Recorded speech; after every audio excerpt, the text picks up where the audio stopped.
दाखला देत मूळ विषयाकडे खरं त्यांनी लक्ष वेधलं आणि त्याच्यामध्ये त्यांनी सरड्याचा उल्लेख केला असेल. आता सरड्याची म्हण ही महाराष्ट्रात प्रचलित आहे, त्याच्यात काय फार वावगं नाहीये. परंतु याच्यावरती प्रत्युत्तर देताना अनिल परबांना या चित्रावा काय म्हणाल्या की मी माझ्या तंगड्यांना असले 56 परब घेऊन फिरते. म्हणजे ही भाषा बरोबर आहे का एक महिला म्हणून?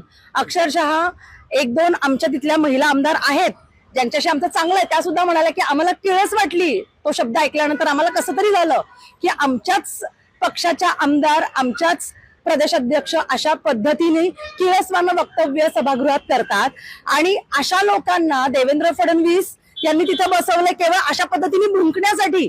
चित्रा वाघ यांनी खरं तर सगळ्या राजकीय महिलांची प्रतिमा मलिन केलेली आहे. या तंगड्यांचा अर्थ नेमका काय काढायचा? किती घाणेरडे हे शब्द प्रयोग केलेले आहेत.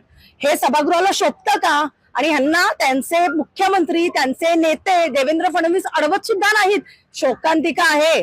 देवेंद्र फडणवीस यांनी वेळीच या गोष्टी आवरल्या पाहिजे, या बाईच्या तोंडाला लगाम दिला पाहिजे. आणि काय तुम्ही भाषा वापरताय?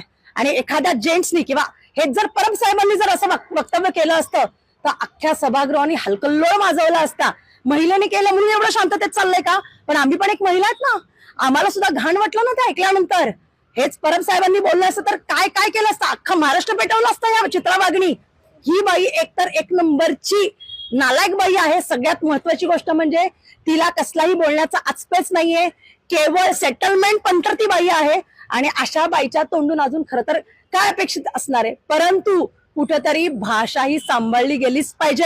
आम्ही सुद्धा राजकारणात काम करतो, परंतु आम्ही आमचा तोल कधीही ढासळून दिलेला नाहीये. हे चित्रा वाघनी कदाचित शिवसेनेच्या महिलांकडनं शिकलं पाहिजे.